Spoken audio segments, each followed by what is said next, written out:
Raleigh home buyers, I have 4 game-changing buyer strategies that have been incredibly successful for me in this challenging market. And honestly, they aren't even on other agents' radars. Let me help you play chess while everyone else is playing checkers by using psychology, imagination, investment glasses, and hyper-local intel. Let's dive right in. Psychology and real estate are typically not meshed together, but I've studied seller behavior in shifting markets, which Raleigh is experiencing right now, going from years of a seller's market to a buyer's market. When markets shift, sellers are slow to adjust, which is understandable. Who doesn't want the most money for their house? But that thinking has led to overpricing in Raleigh, and really great homes have been sitting for much longer than we've seen even earlier this spring. Traditionally, homes on the market for 30 plus days or even taken off the market are viewed negatively, as the buyer thinks, what is wrong with this house? But we have to reverse our thinking during this shift and actually target these homes. Buyers, this is your opportunity to get a steal. As sellers many times start to get desperate. This is where we can craft creative offer structures for that specific situation that could not only get you a lower price, but also things like rate buydowns, closing cost coverage, or even credits for upgrades like carpet and paint. And that leads me right into the next strategy, and one that most people really struggle with. You have to use your imagination.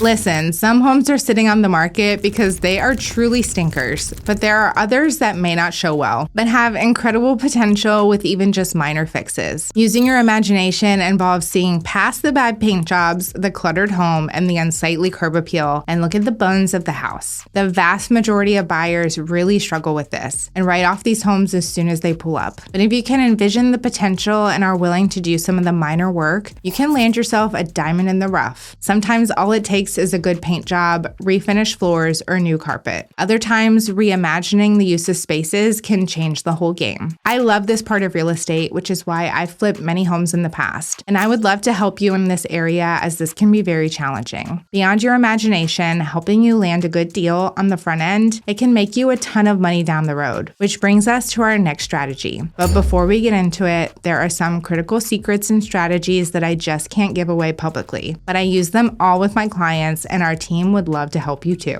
So this next strategy does require having a solid real estate background, which is to use your investment glasses and look at homes through long-term lenses. Real estate is an incredibly strong and proven investment if you do it right. We all know not to buy the largest and most expensive home on the block. This goes beyond that. The most obvious application goes back to using your imagination. Buying a home that needs upgrading or fixes not only lands you a home for a cheaper upfront, but if you apply the right upgrades, you can double your investment. Certain homes have way more potential than others, and that's where this strategy separates you from the crowd, as you have to be smart and strategic on the right upgrades. And I can certainly help you here. You would be surprised at how many homeowners get this wrong. Less obvious applications involve studying what is around you and what the future holds. Think new developments or roadways nearby that could propel your home's value or tank it. These are extreme examples, but the North Hills neighborhood exploded in value with the shopping center revitalization, turning a beaten-up mall into one of Raleigh's premier spots. Another is I-540. Homes near the new outer loop have seen a massive appreciation and value. I keep my eyes on the news, development maps, and use connections to understand what's coming. These can also be major negatives, as a new roadway, development, or even power lines and substations too close to your property can cost you thousands and expose a once coveted private backyard. Now, probably the most important strategy here is one that really can't be taught, and that's utilizing hyper-local information based on living experience around Raleigh that can make or break your happiness in a location. This information can't be learned from Google Maps or websites. Things like traffic bottlenecks or proven shortcuts critical for commuters, identifying streets that are prone to flooding and heavy rains, which HOAs are notoriously easy or hard to work with, or which builders are trustworthy. Raleigh is also different than most cities that centralize around their downtowns, giving the prominence of North Hills, the Research Triangle Park, and the heavy reliance on its suburbs, making it even that much harder to understand and navigate. Bottom line here, doing your research is important, but can only get you so far. You'll want to get the scoop from someone who really knows Raleigh. If you want to learn more about the Raleigh area, please check out our latest videos. And if you want help implementing these strategies in your home search, please reach out. Thank you for watching.